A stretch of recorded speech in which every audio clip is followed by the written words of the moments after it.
Assalamualaikum warahmatullahi wabarakatuh. Perkenalkan, nama saya Mela Lucianti, MPMG 1 dari 1902. Di sini saya akan memaparkan materi tentang sistem resirkulasi, respirasi, dan digestif.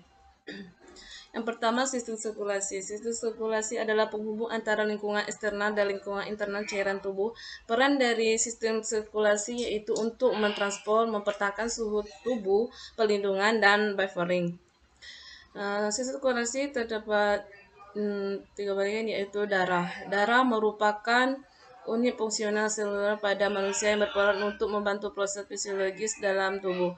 Yang kedua, pembuluh darah. Pembuluh darah adalah bagian dari sistem sirkulasi yang memiliki fungsi mengangkut darah ke seluruh tubuh. Yang ketiga, jantung. Jantung adalah organ otot yang berongga dan berukuran sebesar kepalan tangan. Fungsi jantung adalah memompa darah ke pembuluh darah dengan kontraksi ritmik dan berulang.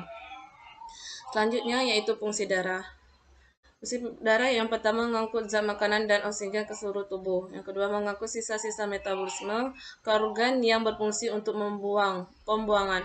Yang ketiga mempertahankan tubuh dari serangan bibit penyakit, mengedarkan hormon-hormon untuk membantu proses fisiologis, menjaga stabilitas suhu tubuh, menjaga keseimbangan asam basa jaringan tubuh untuk menghindari kerusakan, mencegah pendarahan. Di sini terdapat karakteristik darah. Yang pertama warna pada darah tergantung oksigen yang dibawanya. Jika darah mengandung banyak oksigen, darah akan berwarna merah tua, dan jika sedikit maka darah berwarna merah pudar. Yang kedua, berat darah 5 kali lebih tebal dan kental daripada air. pH darah antara 7,35 sampai 7,45. Suhu darah selalu tinggi dari suhu tubuh yaitu 38 derajat Celcius atau 100,4 derajat Fahrenheit. Komponen pembentuk darah, eritrosit. Eritrosit atau sel darah merah berfungsi untuk mengangkut oksigen dalam darah ke seluruh sel dalam tubuh. Leukosit. Leukosit adalah sel darah putih berfungsi dalam pertahanan tubuh terhadap penyakit. Hematosis. Hematosis adalah suatu proses pembentukan sel darah merah dalam susun tulang merah dan jaringan mieloid. Pembentukan sel darah merah di mana sel darah merah berinti sehingga RBC tidak dapat mensintesis protein tubuh dan membelah. Pembentukan sel darah putih dan trombosit di mana pembentukan ini distimulasi oleh hormon. Yang ketiga, fisiologi dari darah. Hematosis. Proses hematosis ini dimulai ketika pembuluh darah rusak dan jaringan ikat di dinding pembuluh darah terpapar oleh darah. Pengelompokan darah. Pengelompokan darah terdiri dari antibodi, antigen, golongan darah ABO, golongan darah RH, antibodi anti-RH, dan hemosis. Penentuan golongan darah. Penentuan golongan darah ditentukan dengan cara penentuan golongan darah ABO, penjolokan silang, dan golongan darah untuk faktor RH. Yang kedua yaitu sistem respirasi. Sistem respirasi sistem yang memiliki fungsi utama untuk melakukan respirasi, di mana respirasi merupakan suatu proses pengumpulan oksigen dan mengeluarkan karbon dioksida. Fungsinya adalah untuk memastikan bahwa tubuh mengekstrak oksigen dan jumlah yang cukup untuk metabolisme sel dan melepaskan karbon dioksida. Sistem respirasi terdiri dari beberapa organ, diantaranya adalah sebagai berikut. Yang pertama, hidung. Hidung merupakan organ pertama dalam sistem respirasi yang terdiri dari dua bagian, yaitu eksternal dan internal. Fungsi bagian eksternal adalah menghangatkan, melembabkan, dan menyaring udara yang masuk serta mendeteksi stimulasi olfaktori serta memodifikasi getaran suara melalui bilik resonansi yang besar dan bergema. Yang kedua yaitu faring. Faring adalah saluran berbentuk corong dengan panjang 13 cm disusun oleh otot rangka dan dibatasi oleh membran mukosa. Fungsinya adalah sebagai saluran untuk udara dan makan. Menyediakan ruang resonansi untuk suara dan tempat bagi tonsil. Yang ketiga, laring. Laring terdiri 9 bagian jaringan kartilago. 3 bagian tunggal dan 3 bagian berpasangan. 3 bagian berpasangan ini adalah kartilago, ortenoid, cuneiform, dan corniculate. Yang keempat, trakea. Trakea atau batang tenggorokan merupakan saluran tubular yang dilewati udara dan laring menuju paru-paru. Yang kelima, bronkus. Setelah laring, trakea dibagi menjadi dua cabang, yaitu bronkus kanan dan kiri. Bronkus ini terus bercabang sehingga membentuk bagian-bagian yang kecil. Yang terakhir yaitu paru-paru. Paru-paru dibagi menjadi beberapa bagian yang disebut lobus. Terdapat 3 lobus di paru-paru kanan dan 2 lobus di paru-paru kiri. Yang pertama yaitu pernapasan dada. Inspirasi. Bila otot antar tulang rusuk berkontraksi, maka tulang rusuk terangkat.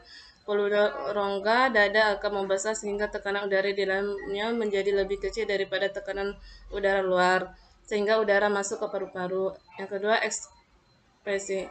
Bila otot antar tulang rusuk relaksasi, maka posisi tulang rusuk akan menurun. Akibatnya volume rongga dada akan mengecil sehingga tekanan udara membesar. Pernapasan perut. Yang ketiga yaitu sistem pencernaan. Sistem pencernaan adalah sistem organ manusia yang berfungsi menerima makanan, mencernanya menjadi zat-zat gizi dan energi, menyerap zat-zat gizi ke dalam aliran darah, serta membuang bagian makanan yang tidak dapat dicerna atau diproses sistem pencernaan tersebut. Fungsi dari sistem pencernaan adalah melunakkan makanan, mendorongnya sepanjang saluran cerna, mencampurnya dengan empedu dari hati dengan enzim-enzim pencernaan, menyediakan makanan, air, dan elektrolit yang dibutuhkan untuk proses dalam tubuh. Proses-prosesnya yaitu yang pertama mulut. Mulut merupakan jalan masuk untuk sistem pencernaan yang dilapisi selaput lender. Pengecapan rasa dilakukan organ lidah seperti manis, asam, masin, dan pahit. Yang kedua, kerongkongan. Esofagus merupakan saluran yang menghubungkan antara rongga mulut dengan lambung. Pada ujung esofagus terdapat faring. Faring ini terdapat klep, yaitu epiglottis yang mengatur makanan agar tidak masuk trakea atau tenggorokan.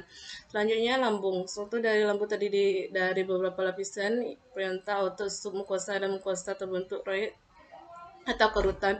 Yang pertama, lendir. Lendir melindungi sel-sel lambung dari kerusakan oleh asam lambung. Yang kedua, asam klorida. Yang keempat adalah pepsin. Yang keempat yaitu usus halus. Usus halus terletak di antara lambung dan usus besar. Dindingnya mengandung pembuluh darah yang berfungsi untuk mengangkut zat-zat yang diserap ke hati melalui vena porta. Usus besar dan kolon berfungsi untuk menyerap air dan feses. Bakteri pada usus ini berfungsi untuk mencerna beberapa bahan dan membantu penyerapan zat-zat gizi. Rektum adalah sebuah ruangan yang berawal dari ujung usus besar dan berakhir di anus. Yang terakhir yaitu anus merupakan lubang di ujung saluran pencernaan di mana bahan dilimbah keluar dari tubuh. Pembukaan dan penutupan anus diatur oleh otot Sphincter. Feses dibuang dari tubuh melalui proses defekasi dan melalui anus. Yang pankreas adalah organ sistem pencernaan yang terletak pada bagian posterior perut dan berhubungan erat dengan duodenum. Pankreas terdiri dua jaringan dasar yaitu acini untuk menghasilkan enzim-enzim pencernaan dan pula pankreas untuk menghasilkan hormon. Yang G yaitu hati. Hati merupakan organ tubuh yang memproduksi bile yang penting dalam pencernaan.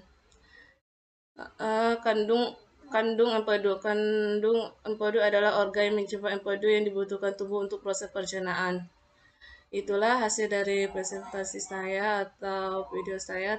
Sekian, terima kasih. Apabila terdapat kesalahan, saya minta maaf. Wassalamualaikum warahmatullahi wabarakatuh.